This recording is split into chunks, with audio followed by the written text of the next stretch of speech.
Thank you all for these really marvelous papers. And I am going to start with a question for each of you, and then we'll open it up. John, I wonder if you would tell us some more about this very interesting proposal that the conversation between traditions ought to privilege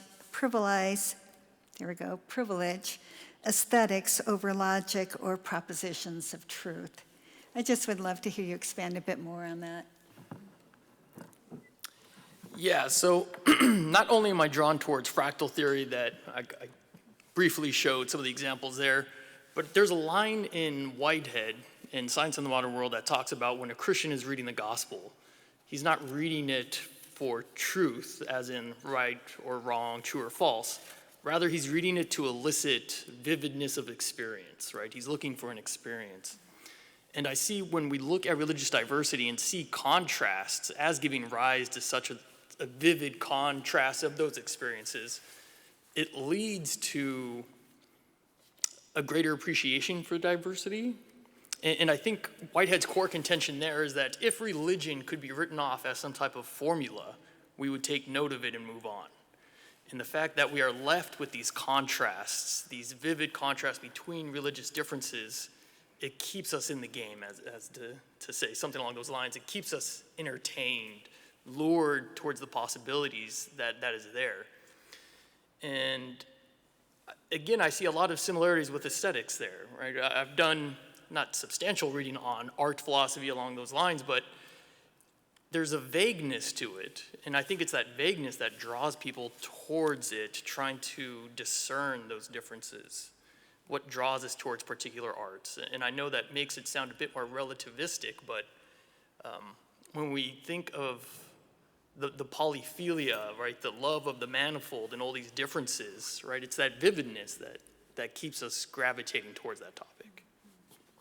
And so, in a very cursory way. Great. Yeah.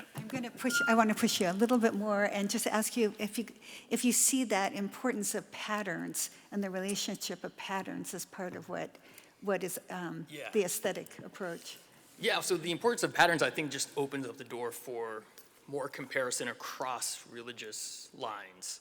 And if we see that there is the same pattern, not the same pattern, but a similar pattern in other traditions, it opens up the possibilities then. And I mean, we could talk about like the humanistic movement within Christianity itself as a way to correspond with Theravada notions of, a godless universe, right? And so even though it's not emphasized in a particular tradition, if you look deep enough, you will find those patterns that are cross-cultural, cross-religious. Yeah, thank you. Thanks. I think it's a really fruitful area for further work. I hope you'll continue to work on that. Thank you. So, Cangfu, let me give you your question. I have is, I'm going to accept your position of that there's a dual reading of the Tao, and just ask you, can you help us understand when it's more useful to think of the Tao as creativity, and when it's more useful to think of the Tao in panentheistic terms? And for instance, when you're dealing with environmental or political issues, is one form more useful than another? Oh, thank you. It's really good and profound questions, although my paper does not directly address of that.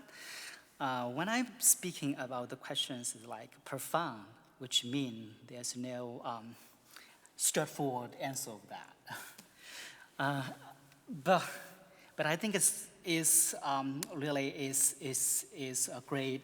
I try to answer that questions.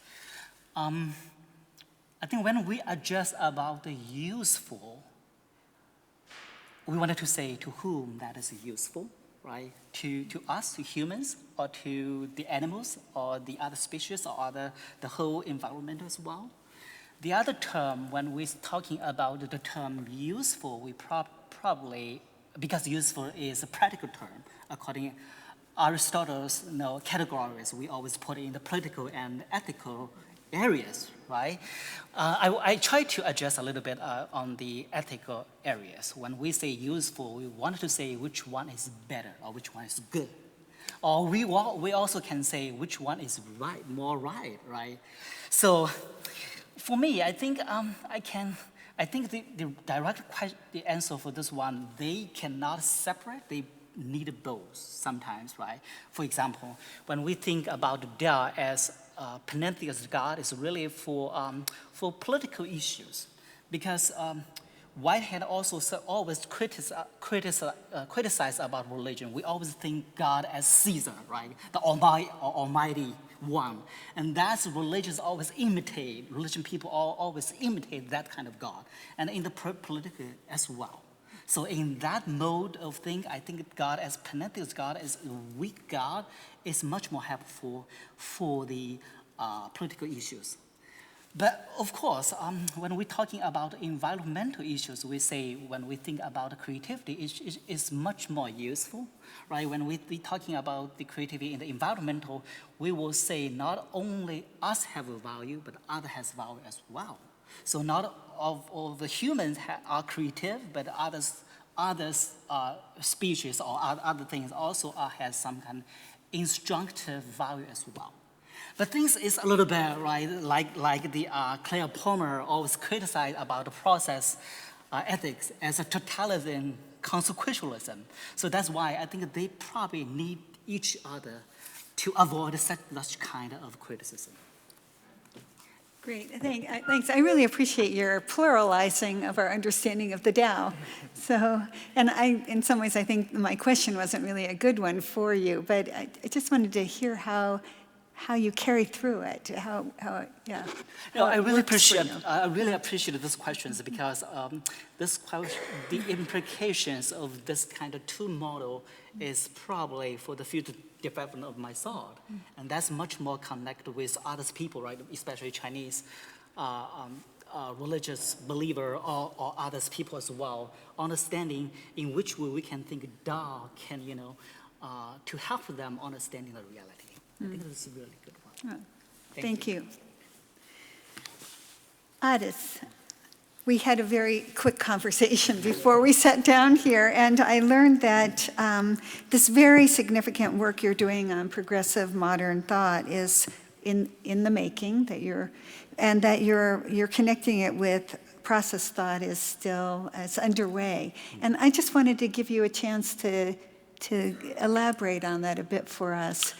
Yeah, well, I'm somewhat embarrassed to admit that probably my first exposure to process relational thoughts or process thoughts was through social media. In particular, Professor Jay McDaniel's Open Horizons Facebook, I believe, and then the website. That was probably some 3 years ago or so. Since then, I have done a little bit of reading. In particular, I'm fond of Professor Charles Hartshorne's ideas on beauty, and I recognized in his thought, it echoed some of the work that I have, some of my readings on pre-modern and modern progressive Muslim thinkers. I mentioned Ibn al-Arabi, the Andalusian mystical poet, who has written a lot on God's attributes of beauty. In the Islamic tradition, we have God's attributes fall into two categories: attributes of majesty, the Jalal, and the attributes of beauty, the Jamal. So it kind of connected with that. And also a contemporary Muslim scholar who actually used to teach at UCLA, Professor Khalid Abu al-Fadl, writings on God as source of beauty, truth, and goodness. I saw a lot of resonance there between Professor Hartshorne's and the ideas on beauty. I'm currently hoping to develop and look into deeper synergies or discover or forge, create additional synergies. Great. Well, I think we're all really interested in hearing how you develop this and reading your next book. Thank you. So let me open it to the wide world here. Dr. Wang, thank you for your fascinating talk. Actually, I have a question. You said using the term Tao, God for Tao is bold or risky, right? It's actually Dr. Chang's actually statement. But however, sounds interesting, that's good. But however, the process thinkers, for example, Whiteheadian becoming, God is becoming, John Cobb's God as capital L, life, and especially Catherine Keller's apophatic God, sounds Tao for me. So I see why not, even though if it's not good. So even though Tao is broader term than God, so can you explain from your own God why using the term God for Tao is bold and or risky or risky? Yeah, Dr. Wang, I really appreciate your talk. But in chapter 21, right, like the Hu Xi, Huang Xi, Qi Zhong Yo Xiang, right? That there's a sign, there's an image in the midst. And then I think the boldness and the riskiness, it's not an or question, it's an has to do with separating out a wu from the myriad things. And so, like what do you think Lao Tzu meant by that? Okay.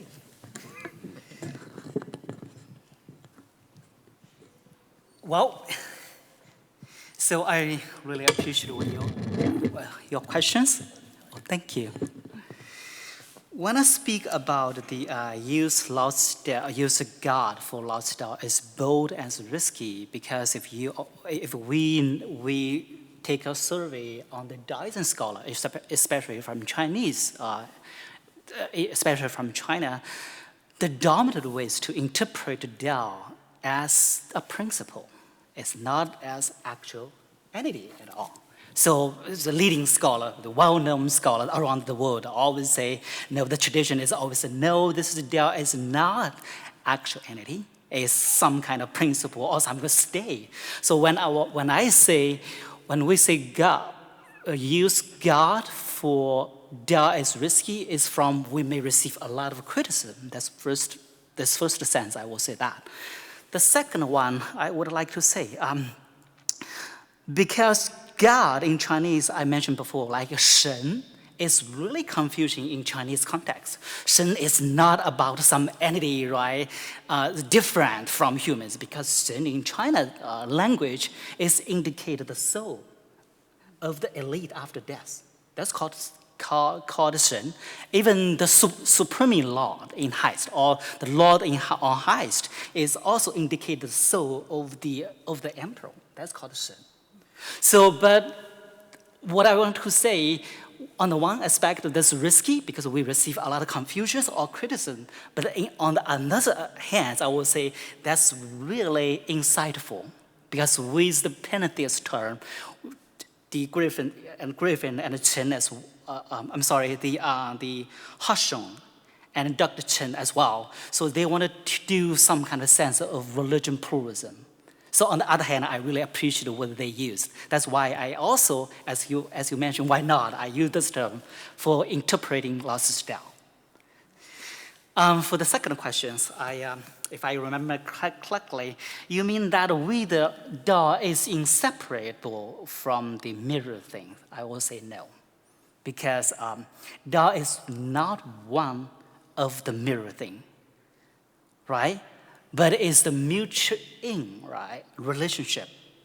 As I understand it, as clearly that the mutual in, the ins in the ontological depends, the ins in the inherent sense, which I followed Clayton. So there's Chinese myth, which is about the cosmic egg, which I presented before. The cosmic egg caused the heaven, the earth, like before heaven and earth born, there was like an egg. And a giant born within, grows within this kind of universe. And the Daoism scholar also indicated that giant is related or similar with Lao Tzu's understanding of Tao. So that's why we say it's not separable.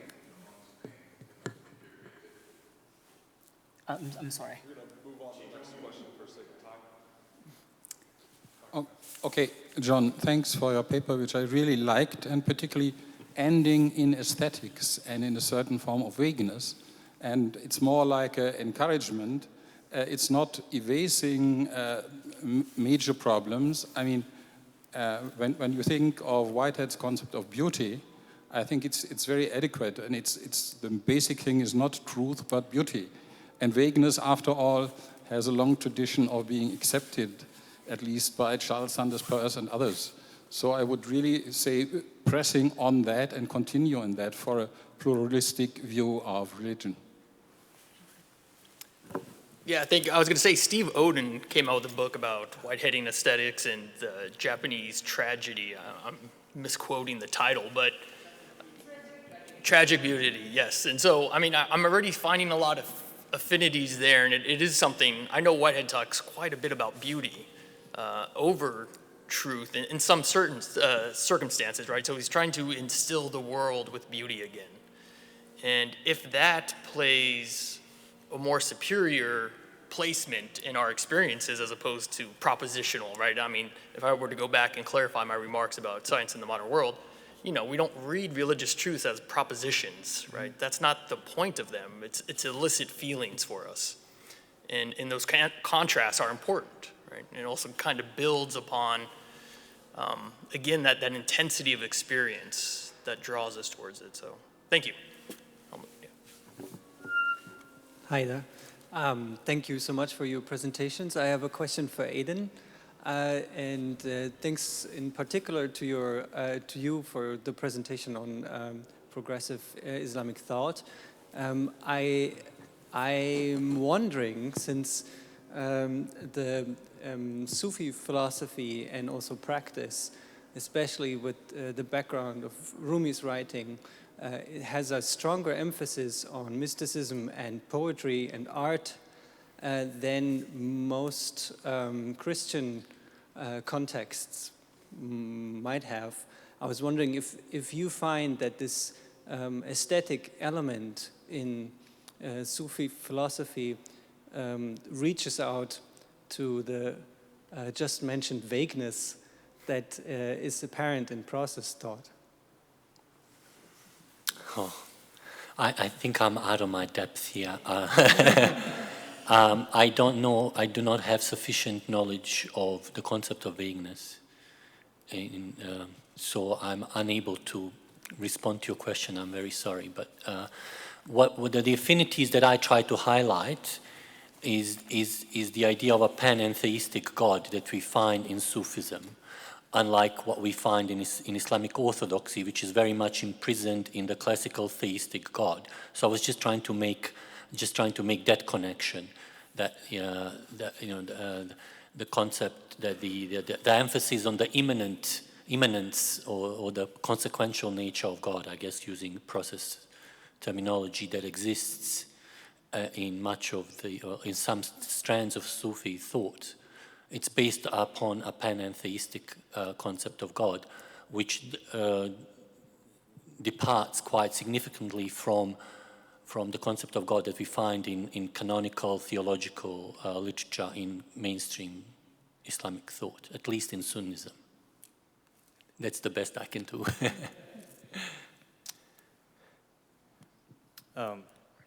Hi, my question is for Dr. Duderija. So, two questions actually. The first is if you're familiar with Muhammad Iqbal's reconstruction of religious thought, and I was wondering if you had any thoughts on that in particular, because Iqbal draws directly on Whitehead and his process philosophy, and to my knowledge does not draw on Charles Hirschhorn. So for me, Iqbal represents and he wrote the Reconstruction in the 1930s, so he represents a kind of alternative and very interesting reconciliation of Islamic theology with process philosophy. And secondly, you mentioned mystical philosophers, Ibn Arabi and others. And one issue which I'm grappling with, I'm also new to process theology, is, to my knowledge, Ibn Arabi and the mystical philosophers, although there's a kind of panentheist ontology, they do not seem to go to the extent to say that like God's essence is changeable and in a kind of co-creative relationship with creation. So I was wondering if you had thoughts on that and the kind of ontological difference I see between the mystical philosophers and process theology. Thank you. Those are excellent questions. Again, I don't think I'm the best person to answer them. Muhammad Iqbal's engagement with process theology has been explored by an upcoming Muslim intellectual who is currently doing his Ph.D. precisely on Muhammad Iqbal's thought in relation to process theology. His name is Farhan Shah. He's at the University of Oslo, Department of Theology. So I can get you in touch with him, and he can answer that question. I'm sorry, I'm not qualified to answer that question, but it is being looked at, and the connections have been or are being made. In relation to the mystical philosophers, I guess I was trying to accentuate the similarities. I think that the differences that you're pointing to are very much valid, and they do exist. So I think it is the task of those of us who are interested in developing a fully fledged kind of Islamic process relational theology to go beyond what exists in the tradition, and it needs to be re-articulated in a postmodern theological context. Yeah. Hi, this question is for Dr. Wang. In your presentation, I heard 3 positions concerning the Tao. You named people in the first camp with the Tao as pantheistic divine. You named people in the second camp with the Tao as impersonal creativity. But in the third camp, in which you placed yourself, I didn't hear any others. Does the third camp in which you find yourself have any allies? And if it's a new position, why do you think others have previously missed what you are arguing? This really good questions. So I'm not alone in reading Tao as both a pantheistic God and creativity. Zhang Zhongyuan, in his book about the creativity, the West and the East, he's reading about Tao as creativity first, and also reading Tao as sympathy. And which he reads the sympathy is really very close to reading Tao as a pantheistic God. Although he does not address about whether Tao knows the word or not, but in other aspects, he's really, is favorable to a view of pantheistic God. So I'm not alone.